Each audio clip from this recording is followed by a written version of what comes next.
Dear colleagues, ladies and gentlemen, excellencies, it is my privilege to welcome you to this afternoon's session. States to be reviewed include Pakistan, South Africa, and the United Kingdom.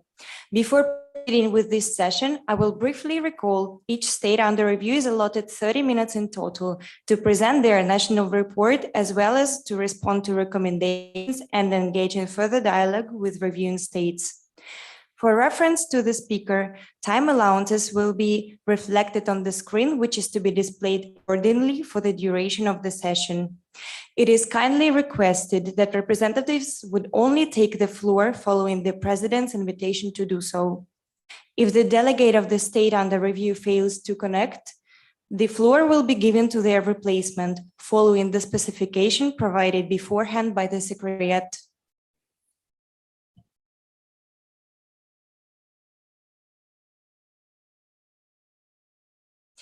We will now proceed with the review of Pakistan. I now have the honor to give the floor to Her Excellency Ms. Lovato, Minister of Foreign Affairs of Pakistan. Your Excellency, you have a maximum of 15 minutes to deliver the national report. You may have the floor now. Thank you. Madam President, Excellencies, distinguished delegates, good afternoon. It is indeed a privilege and an honor for me to lead the Pakistan delegation during this Universal Periodic Review. First of all, we would like to congratulate all states and thank you for your participation in today's session. We have now arrived at the fourth cycle of revision of the records of the Islamic Republic of Pakistan in the human rights field. The Universal Periodic Review mechanism proved to be a space of immense value in which states can be engaged in discussion with each other as well as other stakeholders on such an important subject as human rights protection. As a matter of fact, it plays a crucial role in the monitoring of the implementation of human rights and fundamental freedoms in the member states of the Human Rights Council. We must continue collaborating in order to preserve and improve this cooperative mechanism, which enables us to reach the purpose of promoting and protecting human rights on the ground. Pakistan is a determined advocate of an effective and robust human rights machinery at the United Nations level and affirms another time its strong support for the implementation of universal human rights, both within the country and at the international level. This is clearly demonstrated at the national level by the Pakistan Constitution itself, whereas at the international level, by Pakistan continuous participation in the Human Rights Council's activities and the constant improvements in the respect of human rights on the basis of the Universal Periodic Review system. Moreover, its active presence in many human rights organizations underlines Pakistan's attitude towards a cooperative, non-discriminatory, and impartial approach to international relations in order to promote human rights. Pakistan highly regards this review and looks forward to taking this valuable opportunity to share with the international community the efforts that the government and the people are taking for the protection and promotion of human rights. We hope it will enable our state, to be involved in an open and useful dialogue on human rights, and that it will bring Pakistan to positive changes in legislation, policy, and most importantly, in practice. We want to thank all the countries that are going to participate in our review today, and especially the Troika for assisting its progress. Last but not least, we would also like to thank all the civil society organizations that participate in this mechanism. We really appreciate their efforts and work to make this review as accurate, fruitful, and successful as possible. However, it is with great concern that we realize of how many of their recommendations Pakistan is the target. We positively welcome them as an important tool to better understand the possible shortcomings in our human rights policies and to strengthen them. Nevertheless, our worry is that this sort of rage against our country could cover political questions, which should be left outside of the Universal Periodic Review.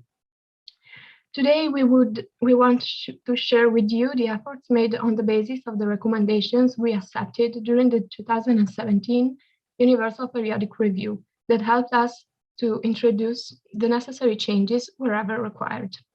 The fourth national report was prepared, including all the relevant stakeholders that could bring a significant contribution to its development. In line with the vision of our founding father, Pakistan is a pluralistic, democratic, and progressive state.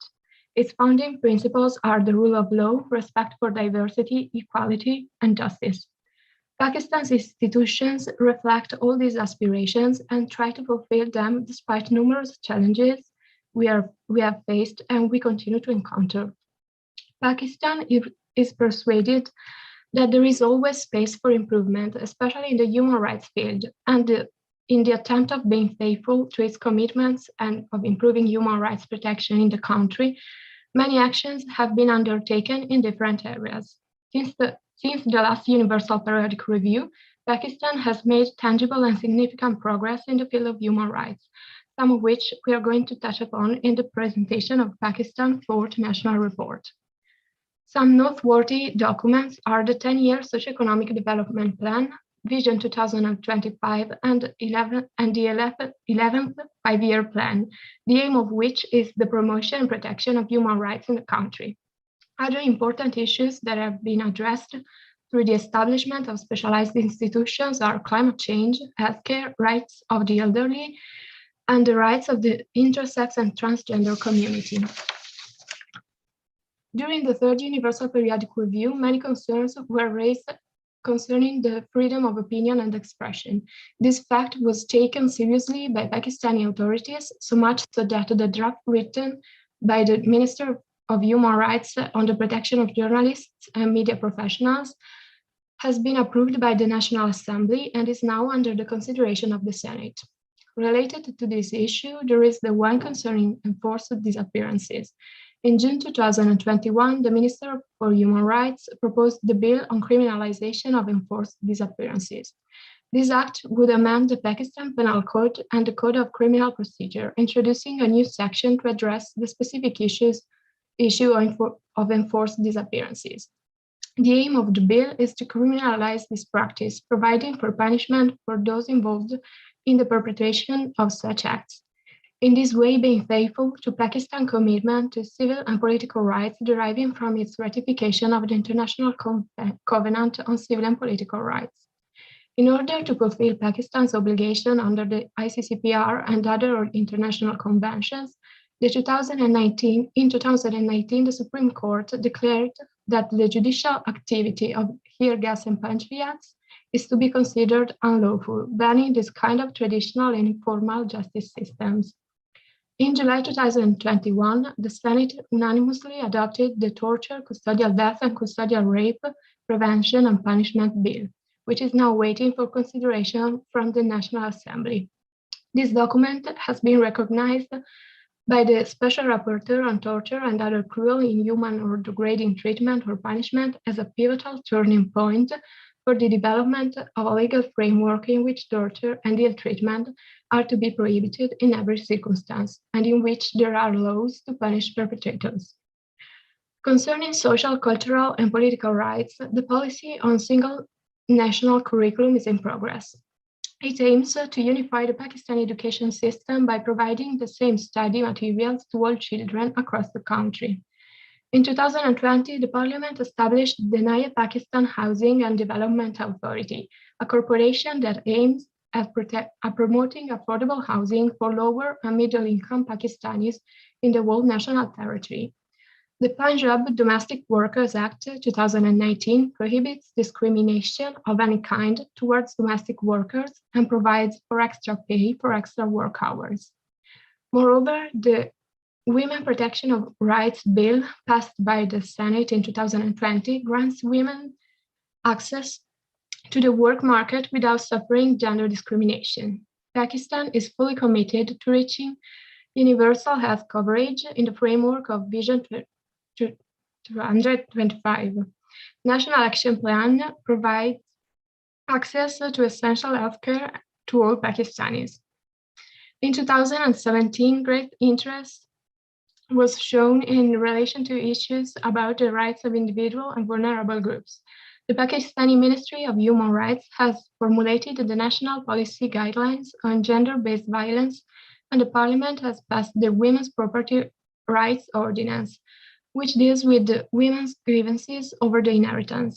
In order to eliminate the discrimination against women, several laws have been passed and/or amended in the last few years, including the National Commission on the Status of Women Amendment Act and the Women in Distress and Detention Fund Amendment Act. In 2018, Pakistan enacted for the very first time a law aimed at protecting transgender persons, the Transgender Persons Protection of Rights Act. With this provision, the harassment of transgender persons is prohibited both inside and outside their homes. Concerning children's rights, the National Assembly established the National Commission on the Rights of Children Bill in 2017. In the related field of the rights to education, the National Education Policy emphasizes the need to improve students' capacities and attitudes to live and work in different environments. In May 2020, the National Commission for Minorities was established by the government. On the basis of the UN Convention on the Rights of Persons with Disabilities, the Ministry of Human Rights has established the ICT Rights of Persons with Disabilities Bill in 2018, and the 2020 ICT Rights of Persons with Disabilities Act was approved by the National Assembly of Pakistan. Finally, we would like to thank the states that posed advanced written questions. The subjects underlined in these questions are all of extreme relevance for Pakistan. We are now going to try to provide answers to them in the best way possible. However, due to time constraints, unfortunately, we will not be able to address all the questions we received. The issue of asylum seekers has always been central for the Pakistani government, especially towards Afghani people. In order to cope with this problem, the national authorities have established a close cooperation with the United Nations High Commissioner for Refugees. In 2020, a new visa regime was inaugurated by the government. Another important result of this collaboration is the 2021 documentation renewal and information verification exercise, through which Afghan refugees are supplied with national identity cards. This new policy enables the authorities to better monitor and gather data on the refugee situation in the country in the view of developing the best responses possible to refugees' needs. The terrorist threat is a problem of great concern for Pakistan, particularly after the 2014 terrorist attack in a school in Peshawar, in which too many children lost their lives. In order to enhance its efforts and responses to terrorism, Pakistan is engaged in dialogues with other international entities, for example, Turkey and the European Union. During the 7th round of the Pakistan-EU political counter-terrorism dialogue in 2018, both parties expressed the necessity of an inclusive and cooperative approach to prevent and address terrorism in the attempt of promoting human rights, peace, and stability. Moreover, Pakistan stated once again the importance of the implementation of the United Nations Global Counterterrorism Strategy and of international cooperation to best deal with such an important topic. At the national level in 2018, the government adopted the National Internal Security Policy 2018-2023, which replaced the previous one, and the aim of which is to ensure peace and stability within the national boundaries. In addition, the National Counterterrorism Authority and the United Nations Office on Drugs and Crime together developed Pakistan's Action to Counter Terrorism, a project established with the aim of reinforcing and putting the national institutions in the best conditions to respond to terrorist threats. Many terrorist attacks target minority religious groups' places of worship. Then special regard is to be had towards them. Proper implementation of the National Action Plan enables Pakistan to reach this goal. We look forward to a constructive dialogue that could help us to better promote and protect human rights in the country. Thank you.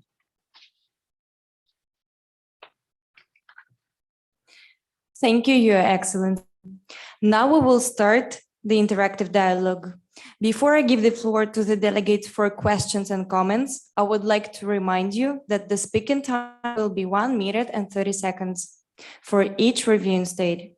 Please be reminded that the use of the word recommend or recommendation is necessary remarks to be included in the recommendation section of the report. Our list of speakers follows the alphabetical order. I start by giving the floor to the Delegation of Argentina. Ms. Sofia Loch, you have the floor now. Thank you. Distinguished Madam President, fellow delegates, the Delegation of Argentina welcomes the State of Pakistan and its representatives and thanks it for the presentation of its fourth national report. The Delegation of Argentina welcomes the efforts made by Pakistan in regard to the implementation and protection of civil and political rights and the augmenting gender perspectives within its national report.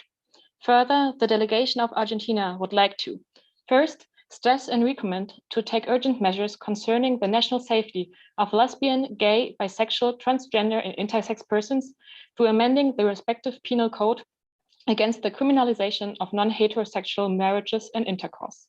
Second, recommend to take the necessary measures to end discrimination against ethnic and religious minorities, and including urgent measures to stop violence against them and the misuse of blasphemy laws. And lastly, recommend taking all measures necessary to implement children's rights, especially focusing on the abolishment of child marriage. Thank you for your attention. Thank you, Your Excellency. Now I give the floor to the Delegation of India. You may take the floor now.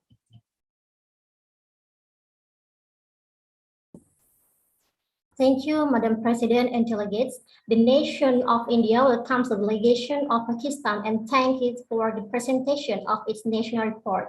India congratulates Pakistan for the efforts to reduce maternal and infant mortality rates. However, India is concerned by Pakistan's consistently increasing maternal and infant mortality rates. India would like to ask Pakistan what measures will be taken to ensure that infant and mortality rates begin to decrease in the coming years. India recommends that Pakistan organize training for medical staff, healthcare workers, and nurses to raise awareness of population on the root causes of maternal mortality and on the possible alternatives of family planning that families can adopt. Also, India would like to ask Pakistan what measures will be taken to ensure the protection of religious minorities in Pakistan. India recommends that the government of Pakistan repeals anti-Ahmadi provision in the PPC 29 and blasphemy laws. The government of Pakistan should add religious belief to the right to equality of citizens and repeal the notion of mortality from Article 20, Chapter 1, Part 2 of the Constitution. Finally, the government of Pakistan should prosecute effectively and fairly criminals and ensure compensation for victims. Thank you. Thank you, Your Excellency. Now I give the floor to the Delegation of Morocco. Thank you, Madam President. The Kingdom of Morocco welcomes the Delegation of Pakistan and thanks it for the presentation of its fourth national report. The Kingdom of Morocco congratulates Pakistan for its commitment on the 2030 Agenda and SDGs and commends the creation of the Climate Change Act in 2017. However, the Kingdom of Morocco is concerned about the level of pollution in certain areas of the country, particularly regarding the air quality. This has put the health of a large amount of the population at risk. Thus, the delegation recommends Pakistan to speed its efforts to replace fossil energy sources with alternative sustainable sources, and to reduce the activity of coal-fired factories in order to ameliorate the quality of the air. Lastly, the Kingdom of Morocco recommends the State of Pakistan to ratify the Convention Against Torture. Thank you for your time. Thank you. The Delegation of Pakistan may now comment. Your Excellency, Ms. Lovato, if you want to answer the previous speakers or add any comments, you have the floor. Your speaking time will be 1 minute and 30 seconds. Thank you, Madam President. At the outset, we would like to thank the distinguished delegates for these comments and recommendations. Issues concerning the relationship between reproduction and health are being addressed by the Pakistan government. Since 2012, great efforts were put into the promotion of family planning, with all the provinces of Pakistan having established task forces to tackle the issue and having developed an effective system to provide contraceptive methods to the population. We are aware that family planning could raise disagreements based on religious or cultural ideas. Then the government is trying to cooperate with the parts of the society that could be offended by this policy.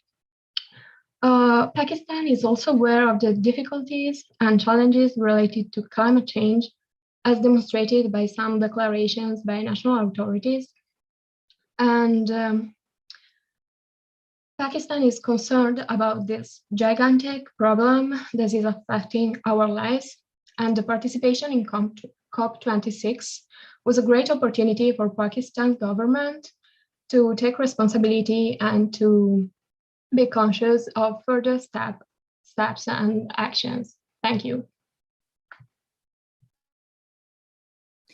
Thank you, Your Excellency, for your comments. Now we continue with the list of speakers. I would like to remind you that the speaking time will be 1 minute and 30 seconds for each reviewing state. Delegation of South Africa, you may have the floor now. Thank you, Madam President. South Africa welcomes the Delegation of Pakistan and the comprehensive presentation of its national report. We congratulate Pakistan for establishing a national sanitation policy, a national drinking water policy, and a clean development mechanism to promote overall growth. Furthermore, South Africa commends Pakistan's Vision 2025 plan with the aim of improving national human rights. South Africa recommends the following. Firstly, to improve the prevention of the mistreatment of people in detention by ratifying the OPCAT and by establishing an independent national preventive mechanism to conduct inspections of all places of detention and closed environments. Secondly, to ratify the International Labour Organization Convention 176 on mine safety. And thirdly, to ratify the second optional protocol of the ICCPR aimed at the abolition of death penalty. We wish Pakistan a successful review during this session. I thank you. Thank you, Ms. Islam. Now I give the floor to the delegation of the United Kingdom. Thank you, Madam President. The United Kingdom of Great Britain and Northern Ireland welcomes the delegation of the Islamic Republic of Pakistan and thanks it for the presentation of its comprehensive national report. Despite improvements in many fields, the UK remains concerned about the large number of unwanted pregnancies and unsafe abortions that often lead to maternal mortality, about the ongoing alarming air pollution data, and about the difficulties to properly enjoy the right to a freedom of expression. In this regard, the UK recommends that Pakistan amend its legal code of 1860, Chapter 16, Section 338 AC, to ensure accessible and appropriate abortion under all conditions. The UK recommends that Pakistan reduces the activities of coal-field factories in order to protect the workers and the environment. The UK recommends to the state to reform Article 19 of the Constitution regarding freedom of expression and information. Last but not least, we would like to put the attention on children's rights. In order to ensure access to education and avoid forced marriage, we recommend to Pakistan to ratify all the conventions for the protection of children's rights. Thank you very much. Thank you, Ms. Komaretto. To the delegation of Pakistan, you have 1 minute and 30 seconds to make final remarks. Your Excellency, Ms. Lovato, you have the floor. Thank you, Madam President. We are very pleased for such a great interest of the international community in our review. Many issues that have been raised, such as children's rights, freedom of expression, climate change, maternal mortality, many of them have already been addressed in our national report. And in this occasion, we would like to thank all the delegations for their participation in our review.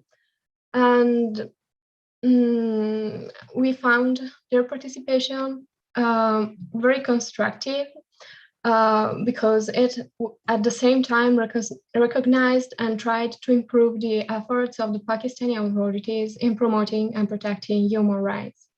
We consider the promotion of human rights as a duty to our people, Making progress in this area is therefore in our national interest. During the draft of the working group report and the thorough analysis of all your contributions, we will bear in mind Pakistan's full commitment to democracy, freedom, and justice. We also thank you, Madam President, for guiding our review and the Secretariat for its support. Finally, we thank the Troika in advance for its assistance during the draft of the working group report. Thank you. Thank you, Excellencies, ladies and gentlemen. I would like to especially thank the Delegation of Pakistan for the presentation of their national report and their engagement in the interactive dialogue. The report of the review will be prepared by the members of the assigned Troika. According to this year's procedure, the Troika for Pakistan are the representatives of Morocco. The recommendation section will be adopted today at 4:45 p.m. The full report, including the summary section, will be circulated on Moodle tomorrow at 2:30 p.m. We will now proceed to the next review. Once the representative of the delegation of South Africa is ready, please inform us by raising your hand.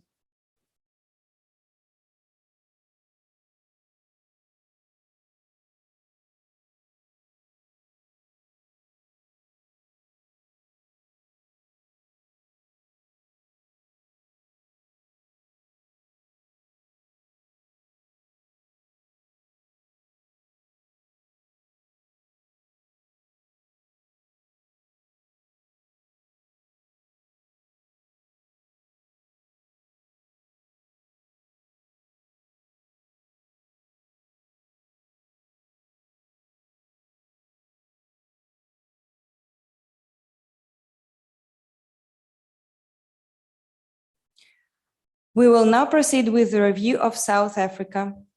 I now have the honor to give the floor to Her Excellency Ms. Florentina Reis, Ambassador and Permanent Representative of the Republic of South Africa to the United Nations of Genoa.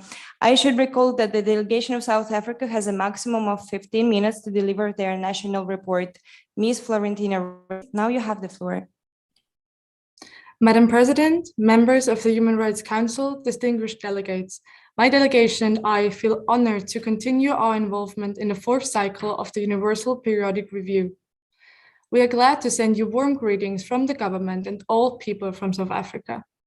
As an ambitious member of the Human Rights Council, South Africa is pleased to engage with other members within the review and welcomes all contributions to help our country regarding the full attainment of human rights. We are proud to present our national report to the working group within the Universal Periodic Review, which aims to highlight the implementation of the recommendations in the period under review from 2017 to now. South Africa has suffered from structural discrimination and violence half a century during the apartheid era. As former President Nelson Mandela said, to deny people their human rights is to challenge their very humanity. 25 years ago, it was Nelson Mandela and Deputy Minister Frederick William de Klerk who accomplished a peaceful transition to a human rights-based democracy throughout the country. With great sadness, we need to recall the demise of Mr. de Klerk, who passed away recently on November 11, 2021. The Deputy Minister de Klerk was a committed South African who played an important role in overcoming apartheid and afterwards in the dedication to the constitutional imperative of healing the divisions and conflicts of our past. Our constitution presents the center of all policies and legislative procedures. Commemorating the 25th anniversary of the Constitution in 2021, the government reaffirms its aim to fulfill the underlying values of freedom and equal rights for all, and create a sustainable human rights culture through promoting and realizing human rights and fundamental freedoms. The attainment of human rights and fundamental freedoms guaranteed by the Constitution is ensured by various independent institutions established in accordance with Chapter 9 of the Constitution. To preserve human dignity and protect human rights, we work not only with civil society, but also with NGOs and NHRIs. The South African Human Rights Commission is active in terms of all constitutional human rights and executes its mandate through promotion, protection, and monitoring of human rights throughout the whole country. Other bodies focus on particular fields of human rights, such as the Commission for the Promotion and Protection of the Rights of Cultural, Religious, and Linguistic Communities, attaining the goal of a national identity, irrespective of cultural, linguistic, or religious characteristics. The Commission on Gender Equality contributes to a society free from gender-based inequalities and violence, both through preventive as well as retrospective mechanisms. Due to the indescribable importance of human rights, we celebrated the National Human Rights Day in March 2021 on the theme of the Year of Charlotte Mexico, promoting human rights in the age of COVID-19. Mexico is known as the first Black woman of South Africa to hold a graduate degree, as well as for her exceptional contributions to the struggle for women's and workers' rights and her lifelong dedication to the struggle for peace and justice. South Africa also emphasizes its commitment and engagement in the global community, particularly within the United Nations.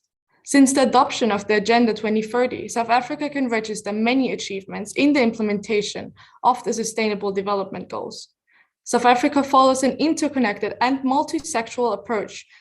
Besides the Agenda 2030, the National Development Plan is our long-term vision and roadmap aiming to eliminate poverty and reduce inequalities through systemic development planning.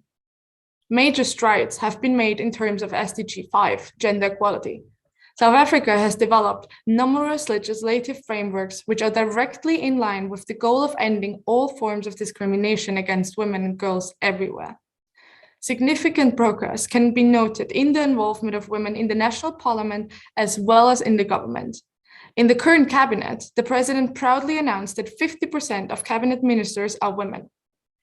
Another achievement was the adoption of the Customary Marriages Amendment Bill by the National Assembly in 2021 to foster gender equality by regulating consequences for customary marriages. The bill brings the legal position in line with a constitutional court's judgment. In terms of climate change, climate action manifested in the SDG 14, South Africa has implemented a comprehensive set of strategies, policies, and plans within the key sectors of the economy, predominantly the energy sector. South Africa recently ambitiously engaged in the COP26 climate summit in Glasgow. We can announce an important achievement for a just energy transition throughout the country, stipulated in the political declaration together with some of our international development partners. With regards to the recommendations received in the last cycle, South Africa ratified the optional protocol to the Convention Against Torture in 2019, and the successful implementation of a national preventive mechanism together with the South African Human Rights Commission. South Africa can furthermore report crucial efforts in the health sector. Imbalances in the access to health were addressed through the implementation of the National Health Insurance, providing access to quality health services to all South Africans according to their health needs and irrespective of their socioeconomic background. Progress has been made in increasing the life expectancy of South Africans, as especially survival rates among infants and children under 5 years have increased after the government's HIV interventions. Generally, the number of AIDS-related deaths within the overall population has steadily declined almost 70% in the last 13 years. Regarding the recommendation in terms of racial discrimination and hate speech, South Africa implemented the National Action Plan to combat racism, racial discrimination, xenophobia, and related intolerance in line with our constitutional provisions, as well as the fundamental principles of the Durban Declaration and the Programme of Action. The National Action Plan makes a crucial step towards an inclusive and unified society in our country, free from any discrimination based on characteristics such as race, ethnicity, gender, sexual orientation, or other. The National Action Plan complements the existing legislative framework with the Preventing and Combating of Hate Crime and Hate Speech Bill, adopted in 2018. Hate crime as well as hate speech are criminalized and threatened with punishment, including fines or imprisonment for a period up to 3 years. The bill sought to address the increasing number of hate crimes and hate speech in the country and the increasing number of incidents motivated by prejudice and to assist people who are victims of hate crimes and hate speech. It was linked directly to a number of key targets in the National Development Plan, most notably the need for sustained campaigns against racism, sexism, homophobia, and xenophobia. For the strengthening of human rights culture in the country, the judgments of South Africa's Constitutional Court are taken into account in the policy-making process. The court stated in the Queelan case that without banning hate speech based on sexual orientation, it is not possible to protect the rights of LGBTQ individuals. These and other achievements of the Constitutional Court show that it would not be possible to protect the rights of the LGBTQ+ community without prohibiting hate speech based on sexual orientation. President Ramaphosa recently stated, and I may quote, "As South Africans, we never use culture or tradition as a tool to oppress, to discriminate, or to victimize others, or on any other basis, including their gender, their religion, their sexuality, or their sexual orientation," close quote. In light of children's rights, the Children's Amendment Bill is currently reviewed by the public sector, including children themselves. It aims to strengthen the protection of vulnerable children and address gaps and challenges in the childcare and protection system. Inter alia, through the specification of parental responsibilities, the unexceptional prohibition of child marriage, and a focus on early childhood development. President Ramaphosa's administration has focused on infrastructure and subsidizing free higher education. The goal is to improve the education system and develop skills needed for now and the future, including skills for new and emerging technology. Furthermore, the expansion of early childhood development to 2 compulsory years and improving reading comprehension in the first years of school. We have been successful when it comes to social protection. 3/4 of learners get a meal at school and are not obliged to pay school fees. There has also been an increase in the aid scheme for university students. The Department of Higher Education and Training has allocated an additional sum of 967 million rand to the National Student Financial Scheme. Despite many achievements in the period under review, we are well aware that South African society remains unequal, with too many people living in poverty and too few people working. The South African government continues to implement the National Development Plan in order to eliminate poverty, to reduce inequalities, in line with our constitutional imperative to ensure human rights and fundamental freedoms for all. The National Development Plan focuses on 6 diverse human rights fields. One of them is to increase employment from 13 million to 24 million by 2030. Additionally, to existing challenges of poverty, inequality, and unemployment, our country was not spared from the COVID-19 pandemic, with the first case to be reported on March 5, 2020. The government took extensive but necessary measures in order to combat the spread, as well as to contain the virus, including the declaration of a national state of emergency. To our great distress, we have to record nearly 90,000 deaths relating to the COVID-19 pandemic in South Africa so far. The onset of the COVID-19 pandemic has heavily affected the country's plans to address remaining challenges in the field of development. In order to combat the COVID-19 pandemic, the South African government follows a concrete COVID-19 vaccine strategy. We are well aware that the vaccination rate of our population remains low. Therefore, the government frames access to COVID-19 vaccines as easy as possible. On the official website, everyone can find information regarding the current status of the pandemic and the vaccination. All South Africans can easily register online before the vaccination or reach a vaccination site without registration. For people unable to travel to vaccination sites, as well as for people in rural areas, there are regular vaccination buses. In order to mitigate COVID-19 vaccine hesitancy throughout South Africa, the government focuses predominantly on information campaigns, information, statistics, and other detailed materials concerning the pandemic and the vaccine is specifically provided via all kinds of social media in order to facilitate access to information. Recently, the Department of Health, together with various experts in civil society, have hosted a webinar via Zoom free for all South Africans. Even in the face of these challenges, we will continue to pursuit of human rights and fundamental freedoms for all through national mechanisms, as well as through our commitment in international development and our engagement with the global system of governance. In light of the 25th anniversary of our Constitution, we realize once more that all the struggles in South Africa's cruel past were not only for political freedom, but for the attainment of a better life for all. Madam President, Excellencies and distinguished delegates, my delegation and I are pleased to commence the interactive dialogue with the working group and look forward to all contributions of other member states. I thank you. 2 minutes, 12 seconds. Thank you, Your Excellency. Now we will start the interactive dialogue. I'd like to remind you that the speaking time will be 1 minute 30 seconds for each reviewing state. Please be reminded that the use of the word recommend or recommendation is necessary for your remarks to be included in the recommendation section of the report. Our list of speakers follows the alphabetical order. I start by giving the floor to the delegation of Argentina. Ms. Lodge, you have the floor now.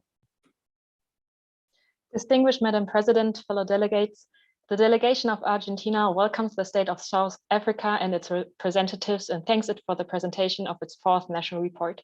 The delegation of Argentina congratulates the efforts made by South Africa, especially concerning the combat of racism, discrimination, xenophobia, and intolerance, highlighting the intersectionality of gender and race, as well as implementing the Durban Declaration of 2001. Further, the delegation of Argentina welcomes the implementation of recommendation 139.192 from the previous UPR cycle regarding discriminatory practices in marriage. Respectively, the state of Argentina recommends that the state of South Africa should first urgently sign as well as ratify the International Convention on the Protection of the Rights of all Migrant Workers and members of their families to underline the international commitment thereof. And secondly, strengthen measures of training focusing on gender sensitivity of the members of the South African Police Service, as well as investigating all accounts of sexual abuse by the state forces through the Independent Police Investigative Directorate. Thank you for your attention. Thank you, Your Excellency. Now I give the floor to the delegation of India. Thank you, Madam President. The nation of India welcomes the delegation of South Africa and thanks it for the presentation of its national report. India congratulates South Africa for its efforts in environmental sustainability. However, India is concerned about the problem of clean water and sanitation, especially in the rural areas and informal settlements. The nation of India would like to ask the government of South Africa what measures will be taken to ensure clean water sources and sanitation. India recommends continuing efforts to ensure access to quality health care for all South Africans, especially with regards to the disparities between rural and urban areas, and with regard to efforts to achieve universal health coverage by 2030. Thank you for your attention. Thank you, Your Excellency. The delegation of Morocco, you may take the floor now. Thank you, Madam President. The Kingdom of Morocco welcomes the delegation of South Africa and thanks it for its presentation of its fourth national report. The Kingdom of Morocco congratulates the Republic of South Africa for its initiatives to combat corruption and commends its continued efforts to fight AIDS. The delegation of Morocco is concerned about the levels of gender-based violence in the country. The Kingdom of Morocco thus recommend to the Republic of South Africa to develop comprehensive strategies and programs to combat gender-based violence, in particular on the training of police, security forces, prosecutors, and judges to be able to handle these cases adequately. The Kingdom of Morocco also recommends expanding the water supply network to all communities within the South African territory. Thank you for your time. Thank you, Your Excellency. Delegation of South Africa, you may now comment. Your Excellency, Ms. Wraith, if you want to answer the previous speakers or add any comments, you have the floor. Your speaking time will be 1 minute and 30 seconds. Thank you, Madam President. Thank you, distinguished delegates, for your valuable contributions and recommendations for the Republic of South Africa so far. Thank you for your congratulations on our achievements during the period under review. We want to respond in the race topic of gender-based discrimination and violence against women and girls. Besides the legal framework, particularly protecting females, there is an interministerial committee Council to eradicate gender-based violence and femicide. The committee cooperates closely with civil society in the implementation of the National Strategic Plan on Gender-Based Violence and Femicides, a multi-sectoral strategic framework to realize a South Africa free from gender-based violence and femicides. Regarding the remark about the access to the health sector, we want to thank you for the recommendations and highlight our ambition to follow the NDP vision by 2030. I thank you. Thank you, Your Excellency. Now we continue with the list of speakers. I remind the delegates that the speaking time is 1 minute and 30 seconds. Delegation of Pakistan, you may have the floor. Thank you, Madam President, fellow delegates, Your Excellencies, ladies and gentlemen.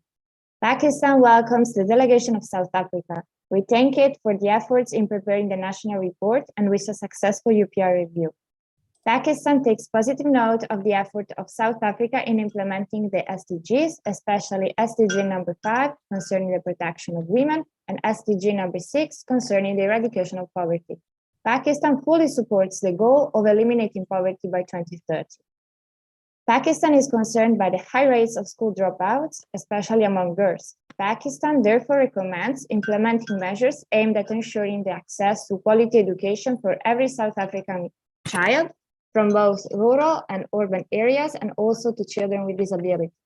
The Pakistani delegation would also like to recommend continuing the effort to guarantee access to water and sanitation for all, including those living in rural areas. We will also recommend creating and implementing measures aimed at enlarging the number of citizens having access to healthcare services. Thank you for your attention. Thank you, Your Excellency. Now I give the floor to the delegation of the United Kingdom. Thank you, Madam President. The United Kingdom of Great Britain and Northern Ireland welcomes the delegation of South Africa and thanks it for the presentation of its comprehensive national report. The UK wishes to express its concern about modern slavery of children and rural workers regarding access to the health system. The UK appreciates that South Africa has accepted the recommendation of the previous cycle concerning the right to education. However, the data on the low access of disabled children to education, the decline of school attendance rate, and the disproportion between boys and girls have made us reflect on the need to address this situation more effectively. We recommend intensified national efforts to address this, as well as the ratification of the 2014 ILO Protocol to the First Labour Convention of 1930. We recommend the Republic of South Africa to put in place a measure to provide equal access to the health system. Finally, we recommend to the Republic of South Africa to guarantee an equal access to education for all children, providing a free transport system that allows rural children to come to the city and to increase the national budget on education expenditures. Thank you very much. Thank you, Your Excellency. To the delegation of South Africa, you have 1 minute and 30 seconds to make final remarks. Your Excellency, Ms. Wraith, you may have the floor now. Thank you, Madam President. We also want to thank the distinguished delegates again for all fruitful contributions within this working group session. Thank you for reading our documents and have a good knowledge about our situation in South Africa. Regarding the concerns about water and sanitation situation in South Africa, we want to emphasize that we are well aware of the challenge. Climate change makes it even more urgent. We will continue to provide access to clean water and sanitation for all South Africans. During this interactive dialogue, children's rights and education have already been addressed. Therefore, we want to highlight again the Children's Amendment Bill, which is currently reviewed by the public sector. It aims to strengthen the protection of vulnerable children and address gaps and challenges in the child care and protection system. After the public review of the mentioned amendment bill, we will also consider the recommendations received within this working group session in the final adoption of our Children's Amendment Bill. Madam President, we will be having a detailed consideration of all the recommendations stated by other member states, and we are looking forward to the continuation of this process. I thank you. Thank you to the Delegation of South Africa for your final remarks. Thank you, Excellencies, ladies and gentlemen. I would like to especially thank the Delegation of South Africa for the presentation of their national report and their engagement in the interactive dialogue. The report of the review will be prepared by the members of the assigned Troika. According to this year's procedure, the Troika for South Africa are the representatives of Argentina. The recommendation section will be adopted today at 5:05 p.m. The full report, including the summary section, will be circulated on Moodle tomorrow at 2:30 p.m.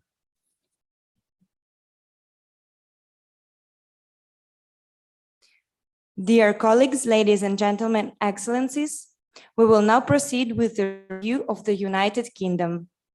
I now have the honor to give the floor to Her Excellency, Ms. Perkis, Minister of State for the Minister of Justice.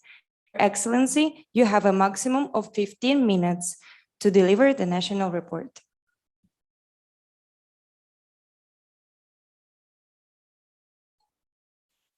Madam President, thank you very much. Good afternoon, I'm Lauren Perkis. I'm the Minister of State for the Ministry of Justice for the Government of the United Kingdom. It is my pleasure to be here today leading the UK delegation for this Universal Periodic Review. We represent not only the United Kingdom, including England, Wales, Scotland and Northern Ireland, but also the Crown dependencies of Jersey, Guernsey and the Isle of Man and the UK's overseas territories. I'm supported here today by colleagues from the UK government, as well as from our devolved administrations in Scotland, Wales and Northern Ireland. I would like to highlight a number of achievements we have made, as well as some of the challenges we've faced over the past 4 years, and I look forward to hearing the perspectives, views and recommendations of other states. Our review comes in the midst of the COVID-19 pandemic. These unprecedented times have seen the UK government respond by introducing the Coronavirus Act in March 2020. This act allows UK public bodies to have the power to respond to the fast-developing situation and sets out plans for the coming months, with the provisions in the act due to automatically expire in March 2022. The UK government has continuously respected and promoted human rights throughout the repercussions of the global health emergency. In other recent developments, the United Kingdom left the European Union on the 31st of January 2020 after the British people voted by referendum in 2016. I would like to reiterate that the UK is still a participant in the European Convention of Human Rights, an agreement that was established at the end of 2020 prior to the current Trade and Cooperation Agreement. The United Kingdom was delighted to host the UN COP26 Climate Summit earlier this month and is committed to acting on the issues highlighted during the negotiations in Glasgow. To demonstrate this commitment, we have brought forward the target of decarbonising the power system from 2050 to 2035. It is vital that we work together around the globe to keep the 1.5-degree emissions gap within our reach, combating debt burden in developing countries whilst recovering from the public health and economic challenges posed by COVID-19. Regarding the UK domestic human rights framework, since 2017, this government has established an independent review to examine the Human Rights Act in 1998. The independent review report was delivered to the Lord Chancellor at the end of October 2021 and will be published in due course, along with the government's response. From the foundations of the United Nations, the UK has continuously played a key role in the important work carried out, and we were honoured to be re-elected for a 5th term to the Human Rights Council, serving until 2023. The UK remains committed to participating in the Universal Periodic Review, as it is an important mechanism that places all states on equal footing and encourages cooperation between states. It promotes the improvement of human rights both in practice and on the ground. I will now turn to presenting the progress the UK has made on human rights since Sir Oliver Heald, then Minister of State for Justice, appeared before you in 2017. An in-depth analysis of the following information can be found in the National Report. Therefore, I shall present only the main findings to allow time for questions and further discussion. Firstly, regarding combating violence against women and girls, and in general women's rights, the Domestic Abuse Act in England and Wales and the Domestic Abuse and Civil Proceedings Act in Northern Ireland were both passed earlier this year alongside the update to the Domestic Abuse 2018 Act in Scotland. Furthermore, in May 2020, the UK government announced an additional £28 million in funding for the domestic abuse sector and £10 million to support sexual violence survivors. Regarding tackling racial discrimination, the UK government released the Integrated Community Strategy Action Plan in February 2019, in which it has outlined indicators they will use in monitoring the progress of integration. In Northern Ireland, the Northern Ireland Executive published a Racial Equalities Indicator report, and in Scotland, the Scottish Government published the final report of the Race Equality Action Plan, both in March 2021. In Wales, the Welsh Government funds the National Hate Crime Report and Support Centre, which supports victims and their families. In 2019, the Ministry of Justice published a Legal Support Action Plan in February 2019, which seeks to place the needs of people seeking help at the heart of the new system. When it comes to accessing justice, Her Majesty's Courts and Tribunal Service is in Phase 3 of the £1.2 billion reform programme that plans to change the way people access justice by digitising paper-based services, moving various cases online, having virtual hearings, closing courts, and centralising customer service to help people exercise their legal rights. The UK is committed to combating human trafficking and slavery. In May 2019, the UK government published the final report of the independent review of the Modern Slavery Act 2015, which was established to investigate the operations and effectiveness of the Act and to suggest improvements. Following this, in October 2020, the UK government's latest annual report on the assessment of modern slavery in the UK was published. The report highlights that the UK government has invested an additional £2 million to the Modern Slavery and Organised Immigration Crime Programme to continue to support the police and allow for an increase in modern slavery prosecutions. Regarding atrocity crimes, the UK government published a guidance note in July 2019, setting out their approach to the prevention of mass atrocities. It underlines that we adopt a cross-government response to assess the risk of potential atrocities and the response that's required. The tools the UK government has at its disposal include early warning mechanisms, diplomacy, development support, and policing tools. The UK remains an active supporter of the right to protect and a defender of a rules-based international order. Protecting children in the UK is essential to the work of the UK government and devolved governments. From May 2019, the UK government introduced the Tackling Child Exploitation Support Programme, aiming to provide support to children involved in violent crime, exploitation, or gangs. In Scotland, the Equal Protection from Assault Act in 2019 guarantees that all forms of physical punishment of children are against the law and children have the same legal protection from assault as adults. Regarding minority rights, this government published an LGBTQ action plan in 2018 to help combat the increase in hate crimes towards the LGBTQ community. Furthermore, the Scottish Government established Scotland's Race Equality Framework, which sets an approach to promoting race equality and tackling racism, as well as setting up a £500,000 workplace equality fund to decrease inequalities experienced in the workplace. Moving on to the education sector, in July 2020, following school closures in the early stages of the COVID-19 pandemic, the UK Department for Education published guidance on the reopening of mainstream schools and alternative provision, as well as special schools and other specialist settings. Furthermore, in February 2021, the UK government appointed an Education Recovery Commissioner to ensure that children recover the learning lost due to the COVID-19 pandemic. In Northern Ireland in 2020, the Northern Ireland Executive delivered 2 projects which support early years education and improve the New Children and Young People strategy, which aims to work together to improve the well-being of all children and young people in Northern Ireland. The Welsh Government is actively addressing educational gaps.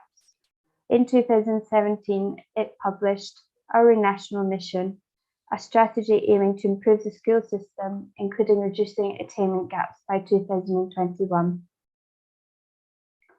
The UK government is taking targeted action to help people into employment, to progress in work, and to reduce the essential cost of living. The UK government's measures in response to the coronavirus pandemic, such as a plan for jobs 2020, reduced job losses, helped to reduce the gender gap in employment rates, and improved employment rates for a lot of different ethnic groups. The UK recognises that the root causes of poverty are not just financial, and that to make a meaningful difference to the lives of the most disadvantaged, it must go beyond the safety net provided by the welfare system. In Scotland, following the success of the Scottish National Action Plan for Human Rights that came to a close in 2017, the Scottish Human Rights Commission is coordinating the development of a second phase of the action plan, along with the representatives from civil society and the public sector. Regarding people with disabilities living in the UK, a wide range of employment-related programmes and initiatives are available to support disabled people in the workplace, including support with additional costs faced by individuals whose health or disability affects the way they do their job. In November 2017, the UK government set out a 10-year plan which aims to facilitate access to employment for 1 million more people with disabilities by 2027. The commitment of the UK and devolved governments to continuously respond to develop human rights matters is clearly shown through our report, and I would like to now talk about the importance of the interactive dialogue with human rights institutions and civil society. During this current cycle of the Universal Periodic Review, we have consulted broadly with civil society and human rights institutions through extensive lobbying events. We thank them for being very open and highlighting where the UK government must improve and the actions that must be prioritised, as well as appreciating our eagerness to participate in constructive discussion. Regarding the challenges the UK human rights record faces, the Equality and Human Rights Commission of Great Britain, along with the National Commission of Human Rights of Pakistan, jointly raised some important matters regarding human rights in the UK, and I would like to reiterate that the UK delegation has taken these matters into consideration and will continue to when it comes to reviewing the received recommendations in the following sessions and into the future of its human rights journey in both domestic and international law. The UK did not receive any questions from member states in advance of this session. Therefore, I would like to draw a conclusion to this opening statement. Madam President, distinguished delegates, thank you for the opportunity to deliver these opening remarks today and for the chance to demonstrate the commitment of the United Kingdom in enhancing its domestic and international human rights record. The UK delegation is looking forward to the constructive exchange of views during this Universal Periodic Review. Thank you very much.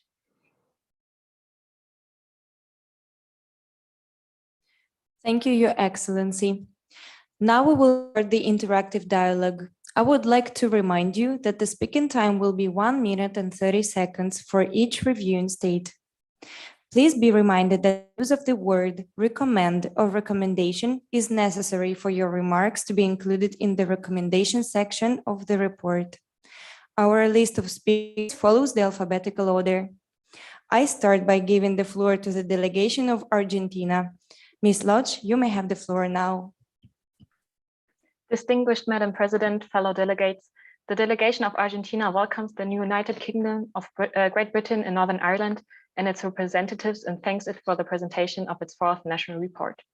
The delegation of Argentina welcomes the efforts made by the UK, especially concerning racial discrimination, and congratulates it on its international position in strengthening international human rights protection. In the light of the ongoing COVID-19 pandemic, as well as the UK's exit from the European Union and its subsequent challenges, the state of Argentina would like to, first, recommend the UK to urgently ratify the Council of Europe's Convention on Preventing and Combating Violence Against Women and Domestic Violence, which it signed in 2012, especially in the light of prevailing misogyny and lacking gender-based justice. Second, recommend that the UK should make greater effort in enabling access to sexual health and reproductive rights of all genders in the times of COVID-19. And third, recommend to take urgent measures in eradicating forms of possible discrimination of EU nationals living in the UK, as reported by the EU Settlement Scheme report. Thank you for your attention. Thank you, Your Excellency. Now I give the floor to the delegation of India. Thank you, Madam President. The Nation of India welcomes the delegation of the United Kingdom and thanks it for the presentation of its national report. India would like to congratulate the United Kingdom and its effort to protect minority rights. However, India is concerned by the United Kingdom government's proposal to modify the existing asylum system. India would like to ask the United Kingdom what measures will be taken to ensure the protection of the rights of asylum seekers. India recommends to the United Kingdom to keep the strategies of 1951 Refugee Convention and withdraw the Nationality and Borders Bill 2021 from the United Kingdom Parliament. Thank you. Thank you, Your Excellency. Now I give the floor to the delegation of Morocco. Thank you, Madam President.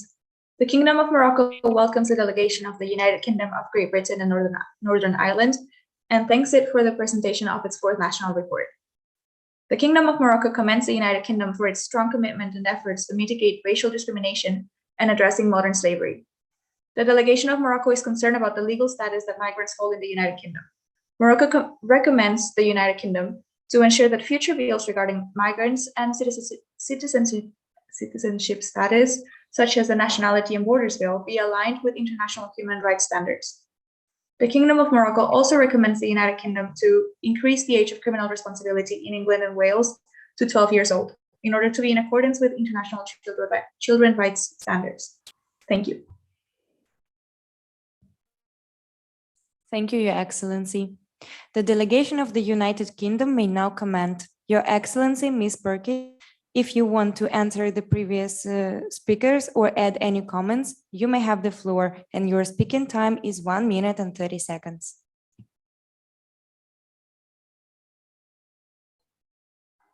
Thank you, Madam President and distinguished delegates. The delegation of the United Kingdom welcomes the state's recommendations and participation in this interactive dialogue. Regarding the recommendations received from Argentina on racial discrimination, and as well as the recommendations on the Istanbul Convention, I would like to underline that the current acts that have been passed in 2021 regarding violence against women do cover measures that sufficiently respond to cover these matters in domestic law. I would like to reiterate that in Scotland, the update to the 2018 Domestic Abuse Act allows for psychological domestic abuse and coercive and controlling behaviour to now be criminalised. And I would like to reiterate the response in the government to work towards the ratification of the Istanbul Convention. And we do believe that these acts are a step in the right direction towards doing so.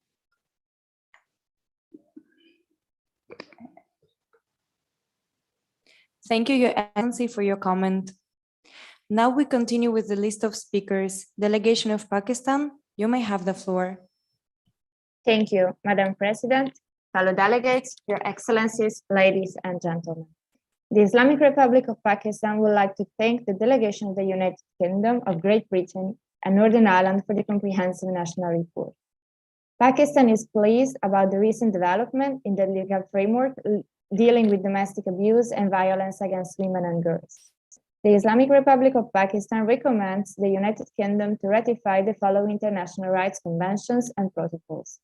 Optional protocol to the International Covenant on Civil and Political Rights.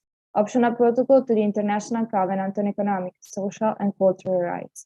Optional protocol to the Convention on the Rights of the Child on Communication Procedures. International Convention on the Protection of the Rights of all migrant workers and members of their families. International Convention for the Protection of all persons from enforced disappearances. Moreover, Pakistan recommends the implementation of a legal framework aimed at regulating corporal punishment against children.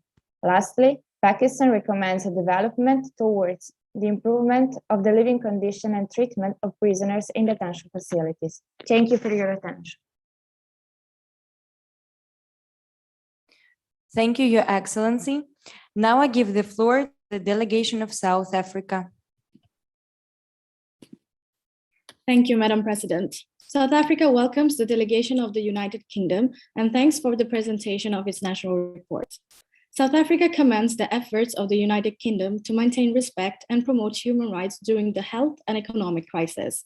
However, South Africa is concerned about the impact of COVID-19 on older people living in care homes in England, as thousands of infected patients have been discharged to care homes. South Africa recommends the United Kingdom to publish important data on the spread of COVID-19 in nursing homes to ensure that failures are identified and addressed, and that the necessary measures are taken as the pandemic progresses to avoid recurrence of previous mistakes.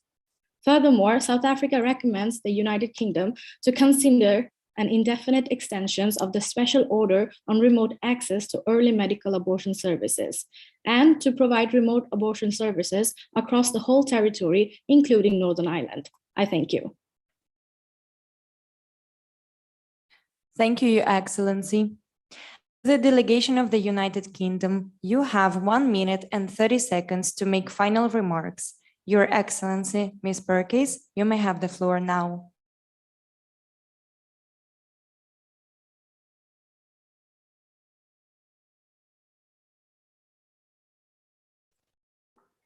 Thank you, Madam President, distinguished delegates and member states. It's an honour and a privilege for the United Kingdom of Great Britain and Northern Ireland to be here today to address the UN Human Rights Council Working Group in this session of the Universal Periodic Review. I would like to thank the states for their recommendations, and I would also like to respond to the recommendations regarding Pakistan and further reiterate the Istanbul Convention and the acts that we already have in place that are a positive step towards this. I also would like to respond to the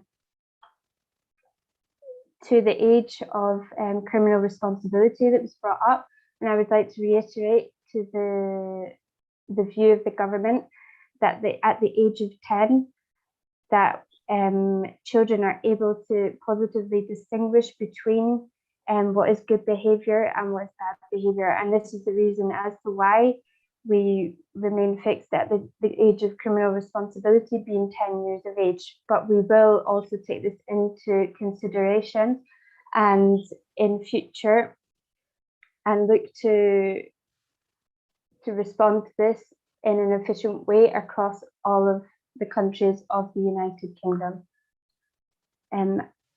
I would just like to further thank all of the states for their participation in this, and we have consistently made clear that there is always room for improvement in our human rights record, And that's why we're very open to learn from others in the spirit of cooperation of this Universal Periodic Review. Thank you. Thank you. Thank you, Excellencies, ladies and gentlemen. I would like to especially thank the delegation of the United Kingdom for the presentation of their national report and their engagement in the interactive dialogue. The report of the review will be prepared by the members of the assigned Troika. According to this year's procedure, the Troika members of the United Kingdom are the representatives of India. The recommendation section will be adopted today at 5:30 p.m. The full report, including the summary section, will be circulated on Moodle tomorrow at 2:30 p.m. We will now proceed to the drafting of working group reports of the states reviewed in this afternoon session. In order to avoid any technical issue, all the delegates of the state under review reviewed till this point and their respective troikas shall enter breakout rooms. The final version of the working group report shall be uploaded by the troikas on until 6 p.m. The adoption of the recommendation section of the working group report will begin at 4:40 p.m. We kindly ask you to avoid delays. Thank you.